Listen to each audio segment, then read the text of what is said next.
Hey Glencoe, thanks for watching. It's Miss Church. Here are some tips and stories from staff members at Glencoe. Take care and roll tide.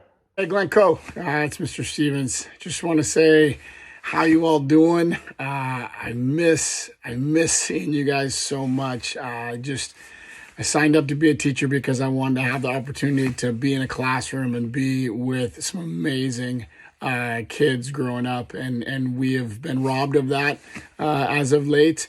And I want to let you know that I'm thinking about you. All of us staff are thinking about our awesome Glencoe student body and the great people that are in there.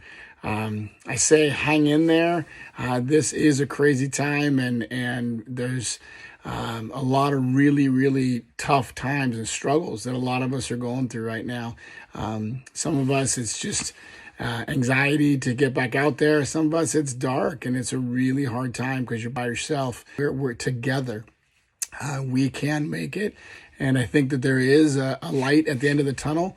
But most importantly, if you are feeling like you're by yourself, if you're feeling alone and you just don't have anybody to talk to, shoot me an email.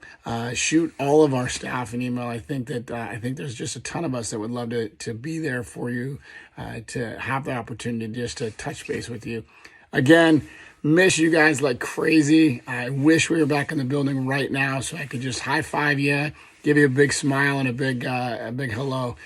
So hang in there. We'll get through this. We'll get through this together. And again, if you are struggling at all, which I know a lot of us are, reach out. Don't do this by yourself.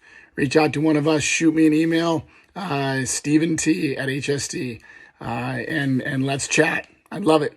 Take care, guys. Roll Tide. We'll be together again soon. Hello, Glencoe. This is Mrs. Dunn, your cartooning and drawing teacher. Mental health has been a part of my life since I was a young teen.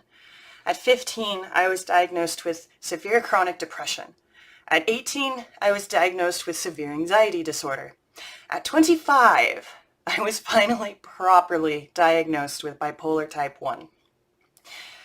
Some days are more of a struggle than others, and some years, 2020, have been especially rough. However, one thing that I've learned is that I've been able to make it through everything life has thrown at me so far, even if it didn't feel like it at the time. One thing that has made things easier for me was building a network of support and to have healthy coping mechanisms. Friends, family, proper medical treatment, and the arts have helped me through even the worst of my days. I can't imagine my life without using art as a means of expression and coping. Another thing that has helped has been changing my internal dialogue. I've replaced phrases like, I can't do this, I'm a failure, I'm weak, with things like, I can do this, I'm going to be okay, I'm going to get through this, and I am stronger than I think I am. I admit, at first the positive affirmations sounded a bit fake and forced as they echoed through my head. However, as time moved on, these words became more and more sincere and true. And eventually, I learned to be kind to myself. I learned to love myself, and I learned to be myself. And I learned that I am never alone, no matter how it feels. You are loved, and I love you all. So my advice to you is a little bit weird. You're going to think this is a little weird, but a way that actually works to feel better when you're feeling particularly disgusting, that's little talked about, is that there's a really fine line between how we physically represent joy or pain or anger or fear and actually feeling joy or pain or anger and fear. Nobody's really sure which thing happens first, the physical or the emotional. Does emotion cause physical or does physical cause emotional? So actually laughing, making yourself laugh actually is a beautiful way to relieve tension and feel better. So here we go. I'm going to make myself laugh. I got to say, I'm not in the mood to laugh right now. It's been kind of a cruddy day, but I'm going to try. And when I try, you try. So here we go. I'm going to make myself laugh. Ready? Here we go.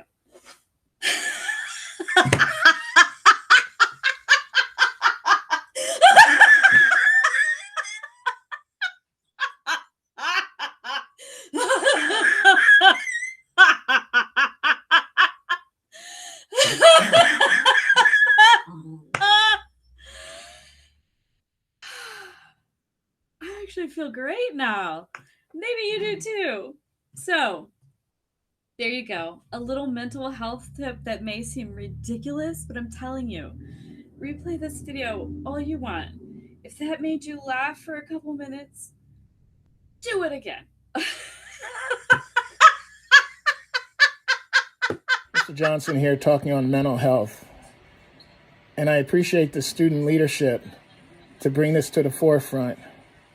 In today's uncertainty with riots, the pandemic, and the political climate, stress is at its all-time high. Also, for the students who have not been in a classroom since last year, March, that's even stressful. What has it done? It has kept us from our friends. It has kept us out of our school community. But there are things we can do to alleviate the stress. Things like taking care of ourselves.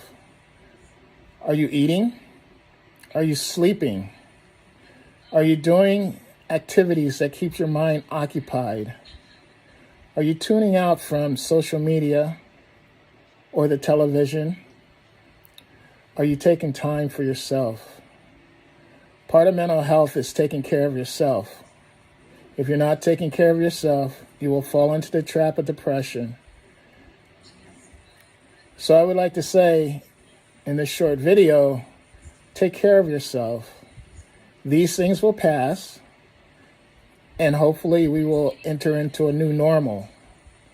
But for the most part right now,